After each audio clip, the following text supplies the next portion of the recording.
సంవత్సరాల తరబడి government job కోసం వేచి చూస్తున్నారా? కేవలం 8 నెలల్లో మీ కల నెరవేర్చుకోండి. వెంటనే కింది నంబర్స్‌కి కాల్ చేయండి. నమస్తే రమగారు.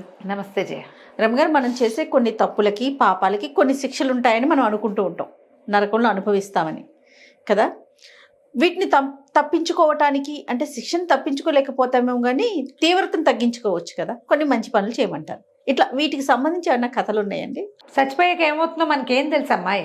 తెలీదు కదా, తెలీదు మనకి. కానీ చెప్పుకొని భయపడతాం. నరకానికి శిక్ష అంటే ఇప్పుడు నరకాన్ని నమ్మేవాడు ఎవడూ లేడు. కాకపోతే ఒకటి ఉంది దీంట్లో, ఒక పాయింట్ ప్రత్యేకంగా అమెండ్మెంట్ అని కూడా ఒక ప్రత్యేకమైన పాయింట్ చెప్పండి. మనం ఇప్పుడు ఈ జీవితంలో అనుభవించే కొన్ని ప్రాబ్లమ్స్ పూర్వజన్మ వల్ల ఉంటాయని చెప్తారు జయ. అప్పుడు మనం ఏం చేస్తాం? పూర్వజన్మ వల్ల ఉంటాయని మీలాంటి వాళ్ళు చెప్తే వింటే ఏమనిపిస్తుంది? ఈ జన్మలో కరెక్ట్ గా ఉంటాం కదా అమ్మగారు, అదే ఈ జన్మలో తప్పు చేసి మళ్ళీ వచ్చే జన్మలో అనుభవించాల్సి వస్తుందేమో అన్న ఒక ఆలోచన ఉంటుంది. ఇప్పుడు కొన్ని రకాల అనారోగ్యాలు, సమాధానం లేని సమస్యలు, కొన్ని ఇన్హెల్త్ ఎప్పుడు కూడా పురాకృత పాపమే వ్యాధి రూపంలో బాధిస్తుంది జయ. మనకి ప్రాబ్లమ్స్ ఉన్నాయి అంటే పళ్ళు పడైపోతాయి, నాలుక మీద ప్రాబ్లమ్స్ వస్తాయి, స్కిన్ ప్రాబ్లమ్స్ వస్తాయి, కాళ్ళు చేతులు వంకరపోతాయి, అవి ఎప్పటికీ క్యూర్ అవ్వవు. అవన్నీ కూడా పూర్వజన్మ వల్ల వస్తాయని చెప్తారు. మనకి ఈ జన్మలో స్ట్రెస్ వల్ల వాటి వల్ల వచ్చే సమస్యలు మనకి ఎటాకు కనపడతాయి, అవన్నీ తెలుసు మనకి కదా. మోకాళ్ళ నొప్పులు స్ట్రెస్ వల్ల, షుగరు స్ట్రెస్ వల్ల, డయాబెటీస్ కాదు స్పాండిలైటిస్ స్ట్రెస్, జుట్టు ఊడిపోతుంది స్ట్రెస్. అవునా? సహజంగానే ఎనిమియా తోటి రక్తహీనత, నోరు పళ్ళు వాటి తాలూకు సమస్యలు, తొందరగా కంటి చూపు ఎఫెక్ట్ అయిపోవటము, ఇవన్నీ కూడా పూర్వజన్మవి అని చెప్తారు. దీనికి శిక్షలు ఉంటాయా అంటే ఆ పైలోకంలో మనకి స్థూల దేహంతో పడే శిక్షలు కొన్ని. పైకి వెళ్ళాక మనం మళ్ళీ పుట్టిపోతాం. ఇప్పుడు చచ్చిపోయామనుకో, మన లెక్క అది. చచ్చిపోయామనుకో, ఒకవేళ మరణించిన తర్వాత మరణించిన వాడు 21 రోజుల లోపల, 31 రోజుల లోపల మళ్ళీ ఇంకో గర్భాన్ని వెతుక్కుంటూ ఇంకొక చోటికి వెళ్ళిపోతాడు.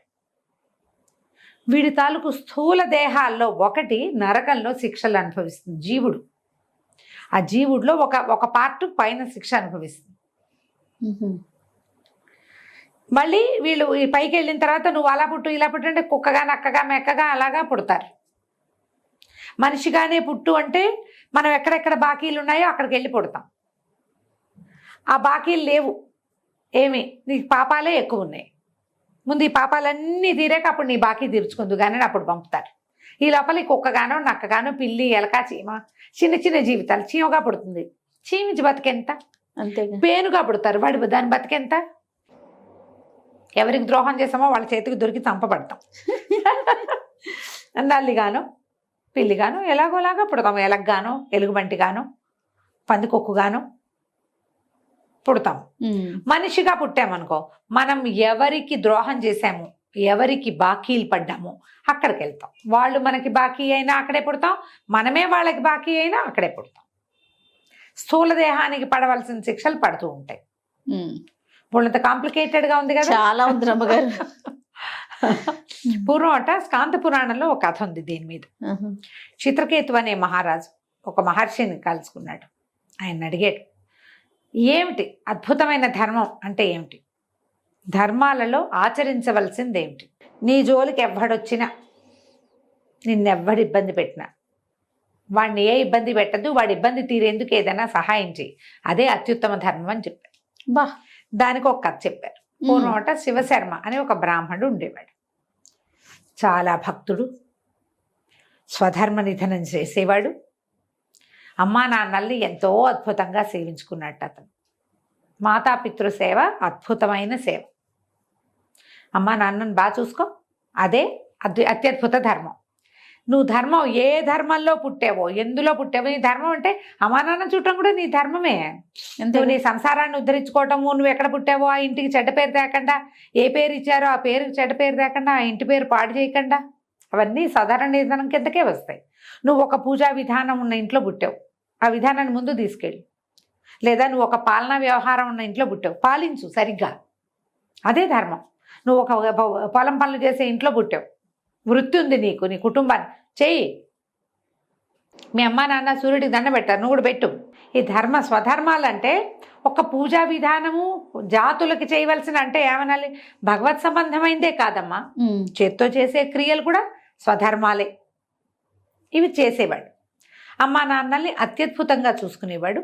ఈ చేసిన క్రమంగా ముందు తల్లి తర్వాత తండ్రి గతించారట. గతించిన తర్వాత ఈయన ఏం చేశాడు, అమ్మా నాన్నల రుణం చనిపోయిన తర్వాత కూడా తీర్చుకోవాలని సంవత్సరీకాలు అవి ముగిసిన తర్వాత కాశీకి ప్రయాణం అయ్యాడు. వెళ్ళి కాశీలో అమ్మగా చేయటం కోసం, కార్యక్రమం కోసం, సార్థకర్మలో కాశీలో కనుక తర్పణాలు గంగా నదిలో ఇస్తే మంచిదని బయలుదేరి వెళ్తున్నాడు. వెళ్తూ ఈయన వింధ్యాటవిలోకి వెళ్ళాడట. ఈయన నడిచి వెళ్తుంటే ఇతనికి దూరం నుంచి ఒక 5 ప్రేత శరీరాలు, పిశాచాలు లాంటివి అతని మీద పడిపోయాయి. ఈయన భక్తుడు కదా, ఈయన కళ్ళు మూసుకుని పరమేశ్వరుని తలుచుకుంటూ శివపంచాక్షరి స్తోత్రం చదువుకున్నాడు. చదువుకునేసరికల్లా ఈయన శరీరం నుంచి ఇట్లా మంటల్లాగా వచ్చినాయట, అగ్నిలాగా అయిపోయాడు ఆయన. ఈయనకేం తెలియదు, కనపడ్డాయి. అప్పుడు 5 ప్రేతలు, 5 ప్రేత శరీరాలు పక్కకి తొలిగిపోయినాయట, కేకలు పెట్టినాయట, రక్షించు రక్షించు రక్షించు, మేము తగలబడిపోతున్నామని. ఈయన కళ్ళు తెరిచి చూశాడు. చూసి, బాబు ఎవరినైనా మీరు అంటే, నువ్వెవరినైనా, దూరం నుంచి చూసినప్పుడు నువ్వు మనిషిలా కనపడ్డావు, ఇప్పుడు అగ్నిగుండంలాగా కనపడుతున్నావు, నీలోంచి ఏదో శక్తి బయటకు వస్తుంది, మేము నిన్ను సమీపించలేకపోతున్నాము. ఇక్కడ ఎంతమందినో ఈ వింధ్యాటవిలో పొట్టను పెట్టుకున్నాం మేము, ఏదైనా తిని మా కష్టం తీరుతుందేమోనని ప్రయత్నం చేస్తున్నాం, మా కష్టాలు తీరటల్లా, నీ దగ్గరికి వచ్చేసరికల్లా కాలిపోతున్నాం మేము అని అడిగాను. అడిగితే ఈయన అన్నాడు, అయ్యా నేను ఒక బ్రాహ్మణుని, కాశీ కోసం ప్రయాణం అయ్యాను, వెళ్ళి కాశీ అంటే ఇక గంగానది కోసం బయలుదేరాను, అక్కడికి వెళ్ళి గంగలో తర్పణాలు విడవాలని అనుకుంటున్నా అని చెప్పి, మీరంతా ఎవరు, దే కారణం చేత మీకు ఈ ప్రేత శరీరాలు వచ్చాయి అని అడిగాడు. అడిగితే ఒక్కొక్కడు ఒక్కొక్క కారణం చెప్పారట. మొదట ఆయన చెప్పాడట, నేను పరమ కృతజ్ఞుణ్ణి, నాకు సహాయం చేసిన ప్రతివాణ్ణి నేను మోసం చేశాను, ఎవడు నన్ను నమ్మాడో వాడిని మోసగించాను నేను, అంతే కదా, నమ్మిస్తేనే మోసం చేస్తాను.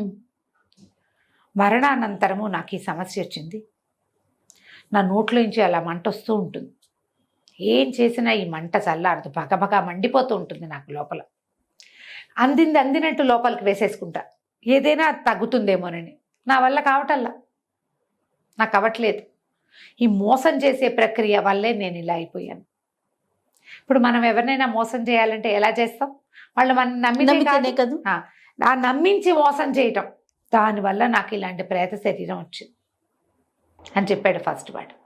రెండో వాడు చెప్పాడట, నేను అసత్యవాదిని, ఎప్పుడూ అబద్ధాలు చెప్పేవాడిని, నేను చెప్పని అబద్ధం లేదు, చాలాసార్లు మా అమ్మ చచ్చిపోయిందని, మా నాన్న చచ్చిపోయాడని, మా తాత చచ్చిపోయాడని, నాయనమ్మ చచ్చిపోయిందని, పెళ్ళాం పిల్లలు పోయారని, నా దగ్గర డబ్బులుండి కూడా లేవని, మా ఇంట్లో అన్నం ఉండి కూడా లేదని, నేను తప్పు చేసి కూడా తప్పు చేయలేదని, ఎవరికి చెయ్యని దానాన్ని చేసేసానని చెప్పుకుని అన్ని అబద్ధాలే చెప్పేవాడిని. సందర్భానుసారం, కావాలని కాకపోవచ్చు, సందర్భానుసారం చాలా అబద్ధాలు చెప్పాను నేను. ఇప్పుడు నా నోరంతా పుళ్ళే, నాలుక ఎప్పుడు పుళ్ళతోటే ఉంటుంది, పళ్ళన్నీ పాడైపోయినాయి నావి. అపరిమితమైన అసత్యవాదం వల్ల నా పళ్ళు నాలుక పాడైనాయి. దాంతో నేను ఏదో ఒకటి నోట్లో పెట్టుకుంటే నాకు ఒక క్షణం శాంతిగా ఉంటుంది, అందుకని నీ వెంట పడ్డాను. మూడో అతను చెప్పేట, విపరీతమైన స్త్రీవాంఛ, పరస్త్రీ వ్యామోహం, పరాయి స్త్రీలని ఏదైనా అంటాం.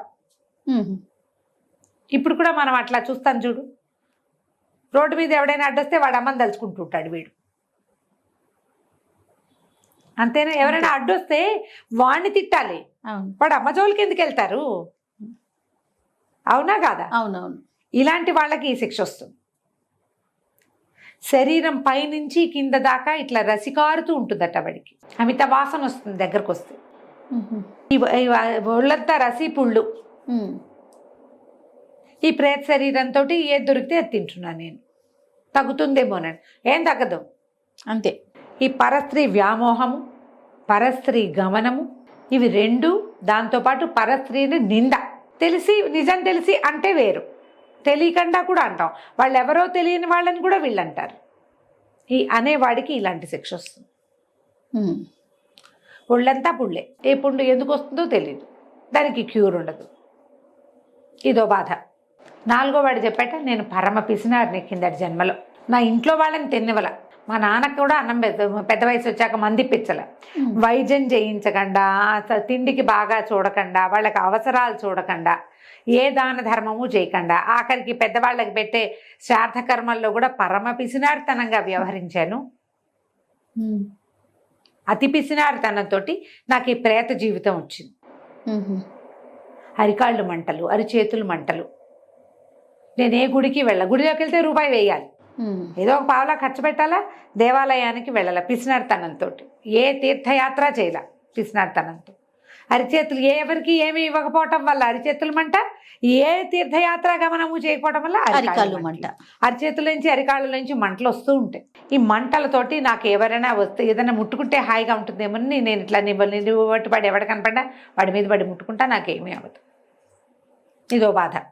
అక్కడి నుంచి 5వ వాడు చెప్పట, కింద జన్మలో నేను నాస్తికుణ్ణి, మా ఇంట్లో ఎప్పుడు మంచి పూజా విధానాలు ఉండేవి, నేను ఎప్పుడు ప్రతి పూజని విమర్శించేవాడిని. నాస్తికవాదంతో ఇలా ప్రేత శరీరం వచ్చింది నాకు. భగవంతుడిని నమ్మేవాడిని కాదు. వాన మేఘం వల్ల వస్తుంది, మేఘాలు సూర్యుడి వల్ల వస్తాయి, ఇలాగే చెప్పేవాడిని. ఇది కాకుండా ఇంకేదో అదృశ్య శక్తి ఉందని నేను నమ్మలా, ఒప్పుకోలా. ఎవరైనా దేవాలయంలోకి వెళ్తే వాళ్ళని ఎక్కిరిచ్చి అపహాస్యం చేసేవాడిని. కూర్చోలేను నేను ఇప్పుడు, కింద కూర్చోలేరు, ఎక్కడ ఇట్లా కూర్చోలేను, నిలబడే ఉండాలి.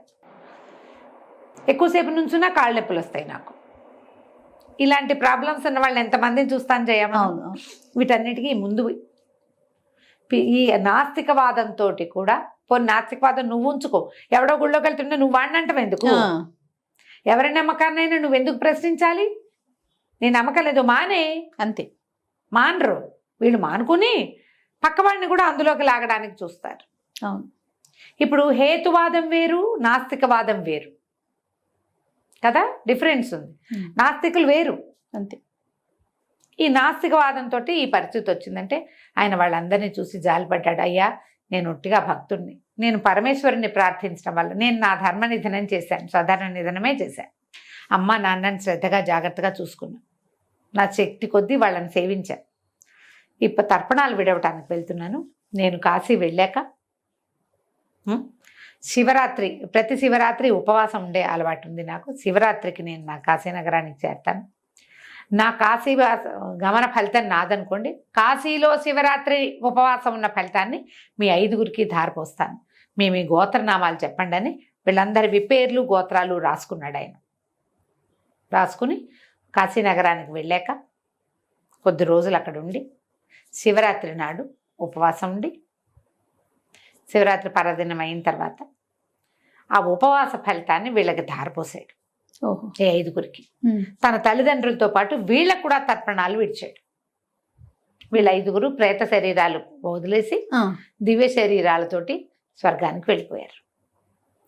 అత్యద్భుతమైన ధర్మం ఏంటంటే, నీకొకడు తారసపడితే వాడి మంచి చెడు విచారించి నువ్వేమైనా సహాయం చేయగలిగితే చేయటం అత్యద్భుత ధర్మం. వాడిని విమర్శించకపోవటం అత్యద్భుత ధర్మం. ఇప్పుడు నువ్వు వాడికి నేనెందుకు చేయాలి అని అనుకోవద్దు. నువ్వు తర్పణం విడవటం అనేది ఒక మంచి పని. అందుకని ఈ కాశీ కానీ బద్రీనాథ్లో అక్కడ ఇవి మన పిండ ప్రదానం చేస్తారు, తర్పణాలు విడుస్తారు కదా, వాళ్ళు చెప్తారట, మీ చుట్టాలు పక్కాలు చుట్టుపక్కల వాళ్ళు మీ ఇంట్లో ఉన్న పెంపుడు జంతువులతో సహా పేర్లు తలుచుకోండి అని చెప్తారు. మన ఇంట్లో ఏవో కుక్కలు కూడా ఉంటాయి, పెరుగుతాయి, పోతాయి, వాటి పేరు వాటిని ఒకసారి జ్ఞాపకం చేసుకుని తర్పణం విడవండి. వాటి అన్నిటికీ కూడా మోక్షం వస్తుందట.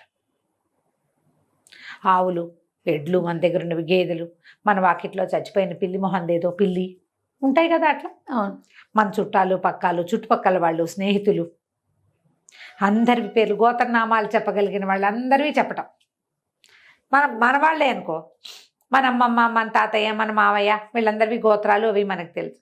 ఆ తెలియని వాళ్ళను కూడా తలుచుకుని గంగానదిలో ఇది చేయటం.